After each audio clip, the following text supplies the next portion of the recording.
السلام عليكم ورحمة الله وبركاته. النهاردة هنعمل أكلة حلوة قوي، جميلة قوي، هتعجبك وهتعجب ولادك. حقيقي من ساعة ما عملتها ولادي على طول بيطلبوها، طعمها خطير وحلوة قوي قوي، بمعنى حلوة. بتجيب يا ستي صدر فرخة أو فراخ فيليه رقات. شايفين شكلها حلو قوي ازاي؟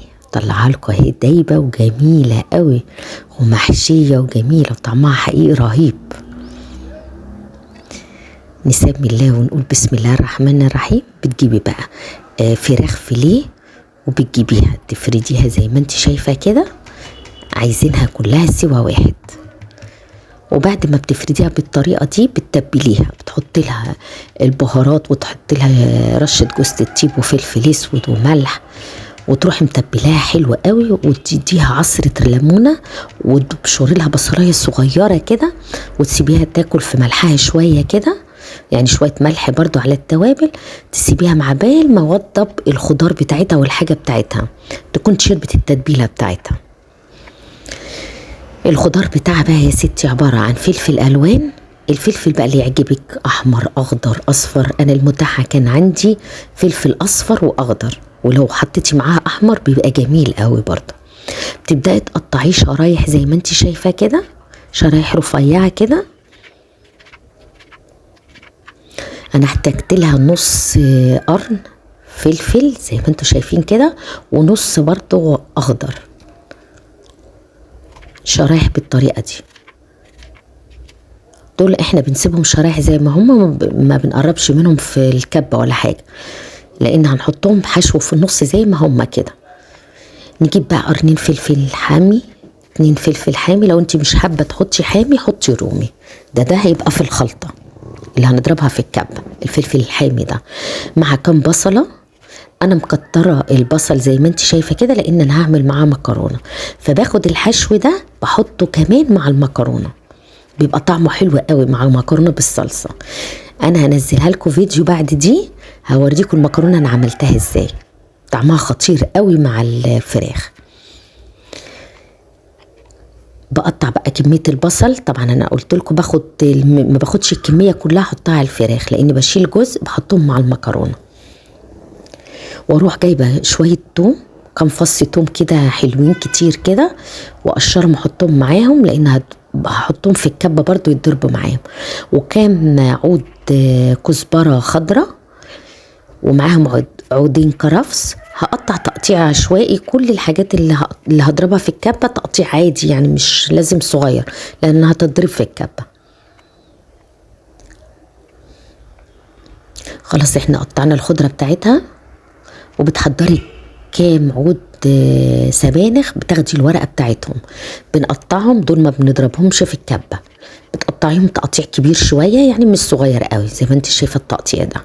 وهركنهم على جنب مع الفلفل الالوان، وابدا احط الخضار اللي انتوا شايفينه ده، البصل مع الكرفس مع الكزبره مع الثوم، كل ده هحطه مع بعض ويتضرب مع القرنين الحاميين، واحط عليهم معلقتين زبده او سمنه، وعليهم 3 معالق زيت.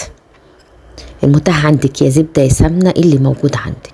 واروح ضربهم بقى في الكبه مع فلفل شويه زيت حطيتهم اهو. تحطي بقى الفلفل الاسود وتحطي البهارات والملح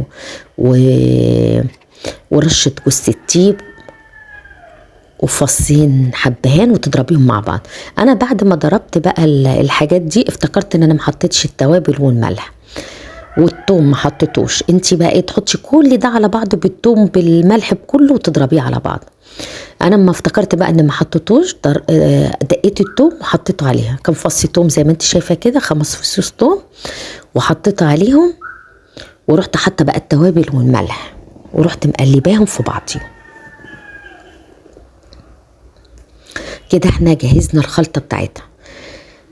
بتجيبي بقى شويه طماطم، كم معلقه طماطم كده، وتروحي حطاهم عليهم. دول التوابل اللي انا نسيت احطها في الكبه، حطيتها عليهم اهم وضربتها بيهم، قلبتهم بيهم يعني مع الملح. وتروحي حاطه كم معلقه طماطم مضروبه، ودي اللي هي جوز الطيب بشرتها وحطيتها عليهم. خلاص كده احنا حطينا الصلصة وجهزناها الطماطم. ده كده خلاص احنا خلصنا كده الحشو بتاع الفراخ اللي هنحطه في قلب الفراخ المخلية. بيدي طعم رهيب حقيقي، ولو عملتيها مرة هتعمليها كتير جدا لان ولادك هيعشقوها، بمعنى هيعشقوها. تجيبي قالب زي ما انت شايفاه كده وتاخدي من الحشو اللي احنا ضربناه في الكبة وتحطي في الارضية زي ما انت شايفاه كده، واروح حط عليها الفراخ المخلية.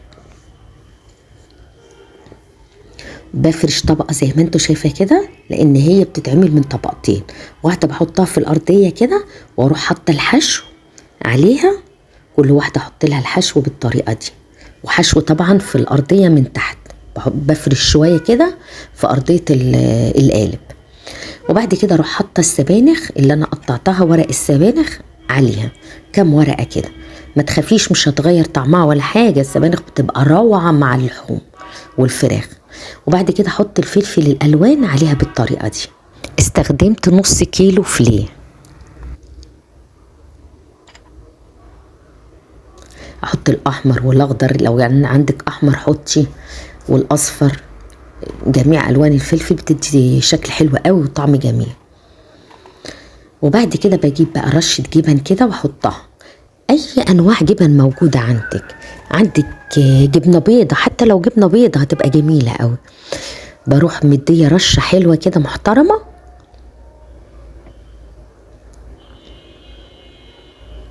وبعد كده اجيب طبقه الفراخ التانيه احط طبقه تاني عليها كده، يبقى كل واحده بقت من طبقتين وفي قلبها الحشو.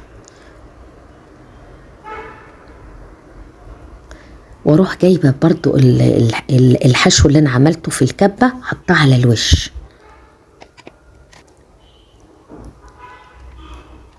زي ما انت شايفه كده على وش الفراخ بعد ما حطيتها. وبعد كده احطها بقى في الفرن تستوي كده. هي استوت معايا، طلعتها وحطيت على رشه جبنه بقى من فوق، يعني انا حطيت في النص في القلب جبن، وحطيت بعد كده بعد ما استوت رشه جبن، وبعد كده رحت مدخلاها الفرن.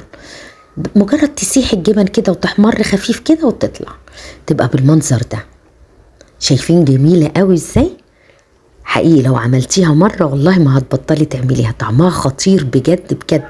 وعملت معاها بقى صينية مكرونة هنزلها لكم الفيديو الجاي روعة، وبالهنا والشفا.